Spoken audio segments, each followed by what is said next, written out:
Fala pessoal, tudo bem com vocês? Aqui quem tá falando sou eu, professor Juliano de História Fundamental. Nosso módulo de Geopolítica que tá ficando lindo, tá ficando incrível, cada vez melhor aqui. Nosso conteúdo, nossas aulas, os exercícios que você está fazendo, eu espero que você esteja fazendo, né? E aqui estamos na nossa aula 3. Só para você relembrar, né? Vamos lá, para você dar uma olhada novamente aqui então. Nós já tivemos 2 aulas anteriores a essa, conceitos básicos de ordens mundiais, em que a gente conversou, né? O que é geopolítica, qual a diferença de geografia política para geopolítica, quando esse conceito surge, quais os principais teóricos desses conceitos no século XIX, ordens mundiais, era dos impérios, né? A ordem dos impérios, a ordem do imperialismo, a ordem da Guerra Fria e a nova ordem mundial que nós vivemos. Então, ordem imperialista, ordem da Guerra Fria e a nova ordem mundial. Expliquei rapidinho os principais detalhes com vocês. Falamos sobre Giovanni Arrighi também, né? Ciclos de acumulação sistêmica. Aula passada começamos a falar sobre a Era dos Impérios e hoje a gente finaliza esse contexto de ordem imperialista, tá? Com a nossa aula 3. Como assim, professor? Então são 2 perspectivas? Não. É como a ordem imperialista é de 1780 a 1945. Eu achei, para ficar mais fácil, você sabe, o meu objetivo aqui é fazer você entender geopolítica. Não é só você achar legal. Os alunos adoram geopolítica, mas saem às vezes da aula sem conseguir conversar sobre o assunto que acabou de ver. Porque o professor fala muitos termos, muitas siglas, muitos países, o aluno fica com vergonha de falar que não entendeu, porque tá no terceirão, porque tá no cursinho, e não tira dúvida, e aí não aprende. Por isso que a gente tá indo tranquilamente. Eu espero que esteja sendo interessante para vocês. E você já percebeu que nós temos aqui mais uma quantidade de aulas que vai até na aula número 15. Então, geopolítica da Guerra Fria, contemporânea, questão palestina, guerra do Iraque, guerra do Iraque, Primavera Árabe, Rússia, guerra na Síria, geopolítica do leste asiático, guerra do Líbano e guerra da Ucrânia. Professor, como é que eu faço para ter acesso a essas demais aulas? Essas aulas estão disponíveis na plataforma do extensivo do História Fundamental, tá? O extensivo do História Fundamental você conta, portanto, com as aulas de geopolítica, com as aulas do extensivo de história, que são as nossas aulas toda terça-feira, das 3 às 4, História Geral, das 4 às 5, História do Brasil, 30 semanas de aulas que nós teremos até o final do ano, mais o super intensivo lá mais pra frente, além, né, se você for fazer as provas a prova da UFPE, obras de filosofia e obras de sociologia da Universidade Federal do Paraná. Portanto, aqui embaixo você tem o acesso ao link, né, no primeiro comentário aqui do vídeo, você pode acessar para você fazer a sua inscrição do extensivo do História Fundamental, que até o dia 6 de fevereiro está com esse preço promocional. Depois o preço vai mudar, eu não estou brincando, depois você vai falar, nossa, professor, subiu o curso. Eu tô falando desde já, tá? Não vai vacilar. Aproveita essa última semana para você poder se inscrever. Beleza? Dito o recado, bora pro nosso conteúdo aqui. Claro, se você não me é inscrito no meu canal, se inscreva aqui no História Fundamental, me siga também no YouTube. Você que já aqui dentro da plataforma, obrigado pela confiança, vamos juntos até a sua aprovação. Beleza? Espero que você que esteja aqui dentro da plataforma já tenha assistido ao módulo de introdução à história, em que eu te explico qual a melhor maneira de você estudar. Né? Vamos lá, aula 3, a Era da Catástrofe. Bora. Povo, quem é esse tiozinho? Esse tiozinho...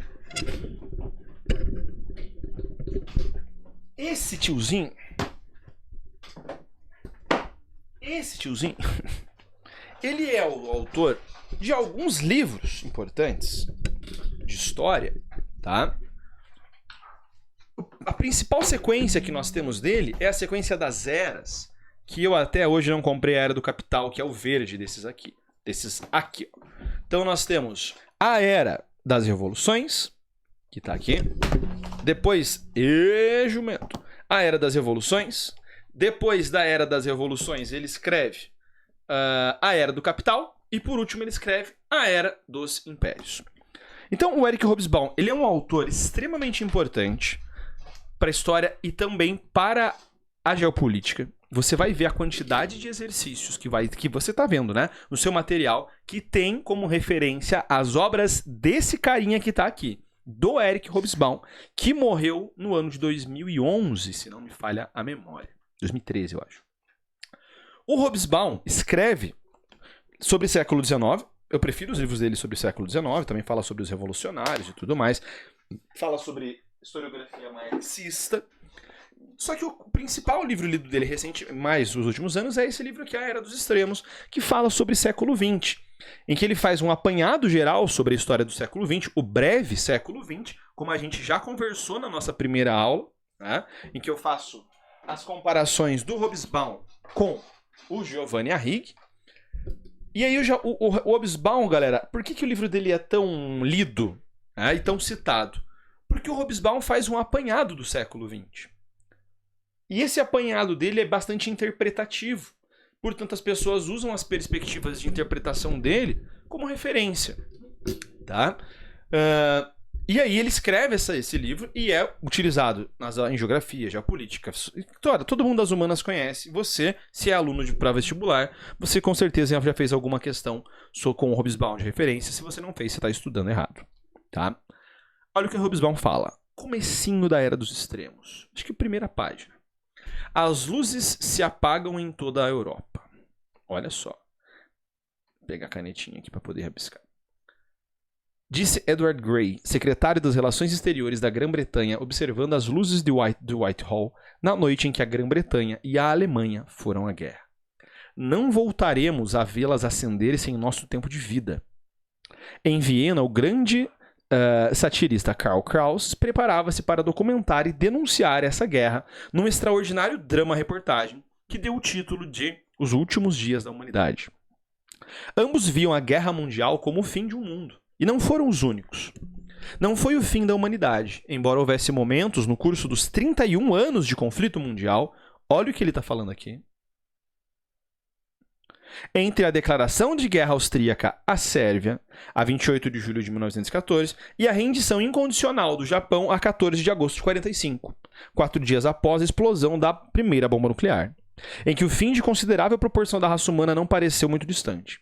Sem dúvida, houve momentos em que talvez fosse de esperar-se que o Deus ou os deuses que os humanos pois acreditavam ter criado o mundo e tudo o que neles existisse estivessem arrependidos de havê-lo feito. O Hobsbawm, no começo da Era dos Extremos, está trazendo para nós o que eu uso como referência. Não é coisa minha, tá, gente? Fica tranquilo. A imensa maioria dos materiais didáticos e apostila utilizam essa nomenclatura porque ela é muito boa. A Era da Catástrofe, em que o Hobsbawm vai dizer que são esses 31 anos do começo da Primeira Guerra Mundial ao fim da Segunda Guerra Mundial. Porque vejam só, se no século XIX os impérios estão se fortalecendo, se estabelecendo, ganhando poder, se tornando cada vez mais e mais poderosos, expandindo as suas forças geopolíticas pelo mundo, quando chega o ano de 1914, começam os atritos, que lá em 45 vão se cristalizar e vão levar ao fim desses impérios. E, portanto, ao fim dessa era, principalmente geopolítica, que nós chamamos de ordem imperialista. Então o Hobsbawm trabalha como se fosse uma única guerra, da primeira ao fim da segunda. Para ele é algo incessante. Ele não compreende o fim da primeira guerra. Ele trabalha de uma forma contínua, do começo ao fim da primeira ao fim da segunda. Tá me entendendo? Você acha que sim, né? E aqui ele traz para nós o conceito de por que chama o primeiro capítulo do livro dele de Era da Catástrofe, tá? Porque a humanidade entra em grandes guerras, entra em conflitos inimagináveis, nunca se morreu tanto na história da humanidade, nunca o planeta Terra foi tão deteriorado em tão curto período de tempo quanto no contexto da Primeira e da Segunda Guerra Mundial. Então, olha só, vamos retomar um pouquinho. Então, a gente falou sobre a ordem imperialista, em que você tem uma geopolítica marcada pelas disputas entre os grandes impérios em detrimento da Segunda Revolução Industrial. Então a galera, por conta da Segunda Revolução Industrial, buscava o quê? Os 3 M's. Lembra? 3 M's. Matéria-prima, mão de obra, mercado consumidor. Matéria-prima para fazer o produto, mão de obra para produzir e mercado consumidor para comprar. E aí você tem os capitalistas ganhando dinheiro e os estados ganhando dinheiro em seguida. Tá? Por isso que nós temos essa era dos impérios, em que os grandes impérios vão buscar dominar regiões do mundo, tá? Para poder expandir o capital e, em sequência disso, expandir o seu poder.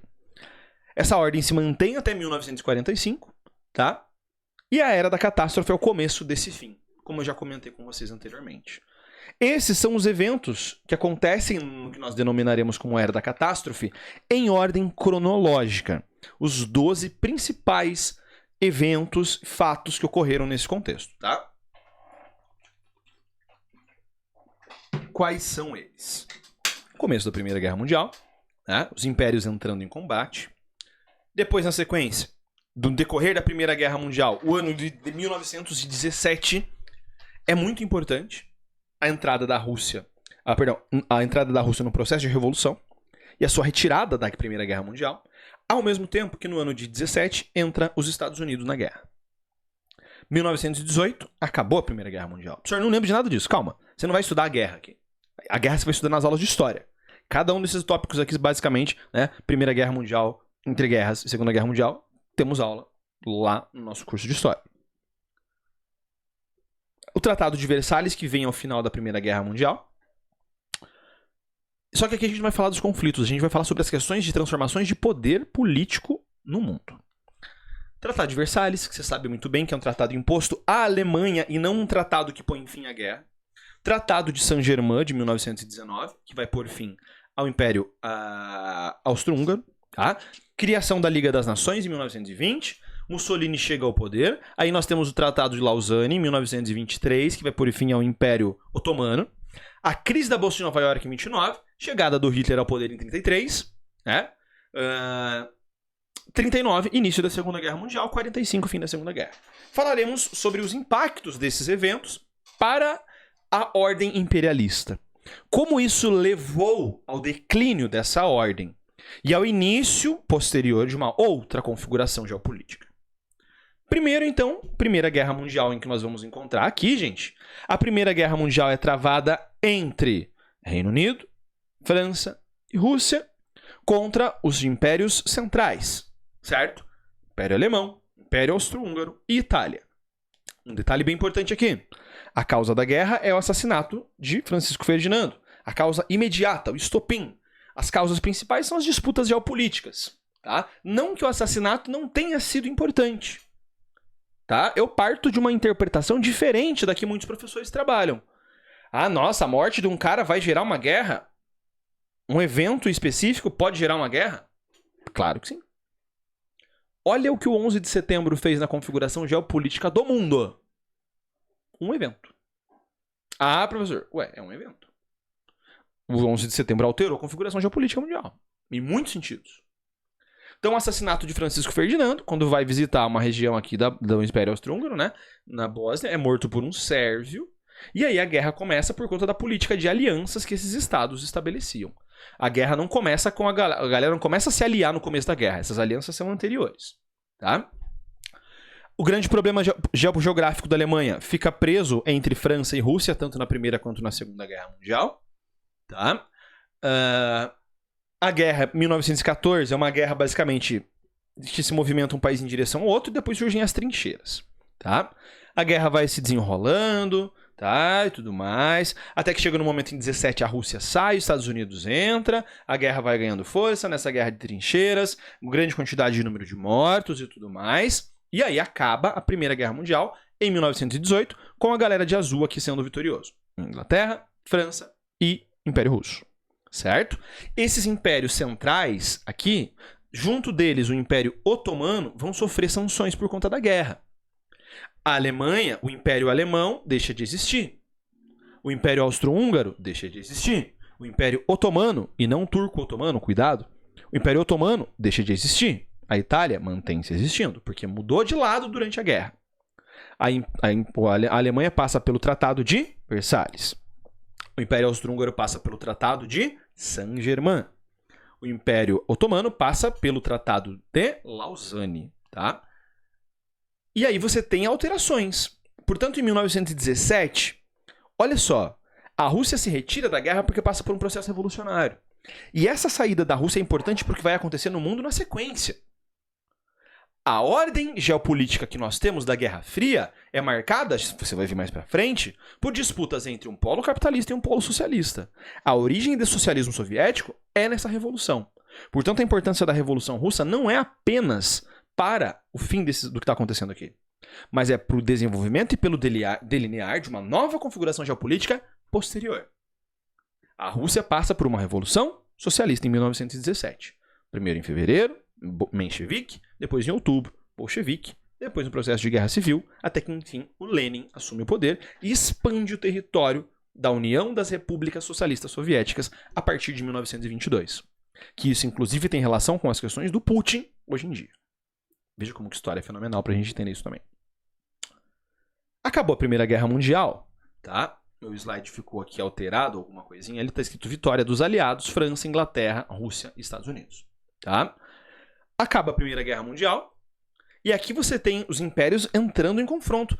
Esses países que participam da guerra, galera, estão quebrados. Quem não tá quebrado? Quem participou da guerra, mas está fora dessa região da Europa, os Estados Unidos. E é aí que os Estados Unidos passam por um processo de reconstrução financeira dos países europeus. Os Estados Unidos vai bancar a reconstrução dessa galera. Vai emprestar dinheiro para essa galera ir se reconstruindo cada vez mais. Com isso, os Estados Unidos vai acumulando capital, vai ganhando poder político em consequência disso também. Né? Então, a Primeira Guerra é um catalisador, segundo a perspectiva do Giovanni Arrighi, para o desenvolvimento econômico dos Estados Unidos. Os Estados Unidos vai bancando, essa galera vai se reconstruindo, né? Claro, quem for aliado dos Estados Unidos. E aí, em 1919, temos a assinatura do Tratado de Versalhes, que é um tratado imposto pelos aliados à Alemanha. Com um detalhe, os Estados Unidos não é signatário. Os Estados Unidos propõem, pelo presidente Woodrow Wilson, os 14 pontos de Wilson, baseado lá num documento do Immanuel Kant, lá do Iluminismo, chamado A Paz Perpétua. Tá? Os Estados Unidos não é signatário do Tratado de Versalhes, portanto. Os Estados Unidos acreditavam que isso poderia gerar problemas na sequência. E é exatamente o que vai acontecer. Né? A Alemanha vai ficar, então, com os espólios de guerra. Ela é considerada a causadora da guerra, portanto, ela tem que pagar as indenizações para os países vencedores da guerra. Olha só isso. Tá? Não poderia ter marinha, só apenas 8 navios mercantes. Exército de apenas 100 mil. Armamentos com calibres controlados pelos países vencedores, tá? E não podia ser mais um império, torna-se uma república chamada de República de Weimar. Olha como fica a Alemanha. A Alemanha, que é um império importante, que, portanto, já está se enfraquecendo, por enquanto. Tratado de Saint-Germain, de 1919, colocou o fim ao Império Austro-Húngaro, surgindo a Áustria, Polônia, tá? Tchecoslováquia, Hungria, Romênia e o reino dos estados sérvios, croatas e eslovenos. Essa questão, né, dos povos da região balcânica, ela é bastante complexa até os dias de hoje. Então você tinha um grande império chegando ao fim já aqui no entreguerras. O que é entreguerras, professor? Entreguerras é o período entre o fim da primeira e o começo da segunda. Tá? Beleza? Criação em 1920 da Liga das Nações, a liga que deveria ter como função, né, proibir a possibilidade de novos confrontos mundiais. A gente percebeu que ela falhou um pouco, eu acho, na sua missão, não é mesmo? Mas é proto-ONU, tá, gente? Como se fosse um embrião da ONU, isso aqui. Mussolini chega ao poder em 1922, com um detalhe. A Itália muda de lado na Primeira Guerra Mundial com a promessa de que ganharia os lucros da guerra. Mas isso não acontece. O povo italiano fica se sentindo na merda, gente. E aí, já desde 1870, com a unificação da Itália, o nacionalismo, por conta do Risorgimento, que é o nome do movimento nacionalista italiano, é um movimento muito forte. E a Itália tá na merda. E nisso surge um cara falando, ei, o italiano é o melhor povo do mundo. O italiano é herdeiro do Império Romano. Como assim a gente tá quebrado? Bora! Quem que é o grande problema? O grande problema é a democracia que nos trouxe até aqui. A democracia é o problema. Temos que criar uma nova configuração política de Estado. E isso é o fascismo. E o Mussolini chega ao poder democraticamente. Toma cuidado com o que o povo pode fazer em momentos de crise. Tá? Toma cuidado. Na sequência, 1923, Tratado de Lausanne. Fragmentação do Império Otomano. Tá? O Império Otomano deixa de existir. E quando isso acontece, é já nesse contexto, eu vou ter que tirar aqui a minha imagem para o canto de cá, para que fique mais fácil para vocês verem. Tá? Nesse contexto que a gente está vendo no mapa aqui, o Império Otomano é fragmentado. Só que o Império Otomano tinha etnias. Outras etnias que faziam parte desse império. A etnia turca é uma das etnias. Só que ali dentro você tinha o quê? Você tinha as regiões da Armênia, você tinha regiões do que nós denominamos hoje como sendo o Oriente Médio, regiões do Líbano, regiões da Síria. E é a partir desse contexto do Tratado de Lausanne que surgem os protetorados e mandatos franceses e britânicos sobre essa região. A gente vai falar sobre isso quando a gente for falar sobre a questão da Palestina mais pra frente. Tá? A gente vai voltar e falar especificamente sobre esse tratado que está aqui, bem detalhado. Só para você entender, os ingleses se intrometendo no mundo, gerando problemas, como aconteceu, tá, né? Quando a Inglaterra, por exemplo, quando dominou essa região da Guiana, e se expandiu e gerou as questões da Guiana que está rolando em 2023, 2024, nas disputas territoriais daquela região. Então, o próximo grande evento que nós temos aqui nesse contexto de entreguerras, né, do que nós estamos entendendo como a Era da Catástrofe, vá buscando compreender como Era da Catástrofe, tá? Em que você tem os elementos que estão levando ao declínio de algumas situações e outras ainda não. Quando você tem a Itália ganhando força com Mussolini, tá? É uma situação. Vamos lá. 1929 temos a crise de 1929. A quebra da Bolsa de Valores. E aqui nós temos um ponto mega importante. Por quê, gente? Lembra? Acabou a Primeira Guerra Mundial, a Europa está quebrada. Quem vai bancar essa reconstrução? Os Estados Unidos. Só que vai chegar um momento em que, por conta de um processo, a Europa volta a se reconstrói, né? A reconstrução não é eterna. E por conta disso, os Estados Unidos vão entrar em crise. Por conta disso e por conta de questão de especulação e por conta de uma crise de crédito que vai acontecer nos Estados Unidos junto a uma crise de superprodução. Não é apenas uma crise de superprodução, é também uma crise de superprodução atrelada a uma crise do sistema de créditos americano. Isso quebra a Bolsa de Nova York, quebra os Estados Unidos e quebra automaticamente os países que estão vinculados economicamente aos Estados Unidos. Então, Inglaterra, França. Lembra que a Alemanha estava bem complicada por conta do Tratado de Versalhes. A Alemanha estava quebrada. E aí a crise de 29 chega. Piora ainda mais a situação da Alemanha. Tá? Imagina isso, cara. Imagina essa situação que eu estou te descrevendo. Os países do bloco alinhados aos Estados Unidos vão quebrar. Só que nós temos uma grande força nessa época, que é a União Soviética. E a União Soviética não tem vínculos econômicos com os Estados Unidos. O que significa, portanto, que aqui os Estados Unidos, os países vinculados a ele, entram em crise, ao ponto que a União Soviética não. Aqui nós já estamos falando da era Stalin, o governo do Joseph Stalin na União Soviética. E nesse contexto a União Soviética está crescendo economicamente de uma forma absurda, incomparável muitas vezes. Então perceba, não é a gente falar do evento, é pra gente ver como isso impacta as questões geopolíticas. Sempre falo isso pra vocês. E nesse contexto de crise, na Alemanha, assim como na Itália, surge um cara falando, olha, nosso povo é o melhor que tem, temos que arranjar uma outra solução. Porque como nós estamos vendo uma crise que a humanidade nunca passou por ela, a solução ainda não existe, ela precisa ser inventada. E é aí que nós chegamos ao totalitarismo alemão, que nós conhecemos como nazismo. Em 1933. E por conta de algumas ações, no decorrer do processo, a Alemanha vai se recuperar e vai se tornar uma potência econômica novamente. E aí nós temos o início da Segunda Guerra Mundial. A Segunda Guerra Mundial, galera, vai ter o seu início por conta de qual fator principal? Claro, a Primeira Guerra Mundial. Como as nações ficaram após a Primeira Guerra Mundial. A Alemanha tem um sentimento de revanchismo, né? Um sentimento muito forte contra os franceses. E quando você tem o fim do Império Alemão, uma região que pertencia ao Império Alemão se separa do que é a Alemanha, que é a tal da Prússia Oriental. Então nós temos aqui a Alemanha, o que está escrito de Prússia, aqui a Polônia, o tal do corredor polonês que chega ao Báltico, Danzig, e aqui Prússia Oriental. Essa região aqui pertence à Alemanha. Olha só. E o Hitler, quando está no poder, o que ele vai buscar fazer? reanexar a Prússia Oriental à sua região. O Hitler expande, domina regiões, várias regiões e territórios. Tá? Esse processo de expansão a gente vai falar sobre ele nas aulas de história, não é o foco aqui. E quando o Hitler decide, então, como que ele tem que fazer para chegar à Prússia? Invadir a Polônia.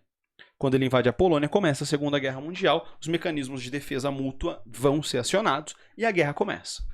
E aí essas grandes potências entram em conflito, entram em confronto, tá? A Segunda Guerra acontece, e aí você tem, após o contexto de Segunda Guerra Mundial, deixa eu ver se eu coloquei o mapa para vocês aqui, coloquei. Após a Segunda Guerra Mundial, o que vai acontecer? Os impérios que estavam envolvidos na guerra são os mesmos da primeira. É França, é Inglaterra, é Estados Unidos, é a União Soviética. A França e a Inglaterra saem do lado vencedor da guerra, só que saem acabadas e destruídas. A União Soviética não sai quebrada, sai tranquila. Os Estados Unidos está muito poderoso, entra na guerra em 41 para 42, por conta do ataque a Pearl Harbor, não tem ataques no seu território continental, e vai se fortalecer novamente por conta de uma guerra, que é o caso da Segunda Guerra Mundial. Com isso, qual é o grande vencedor da Segunda Guerra? Os Estados Unidos.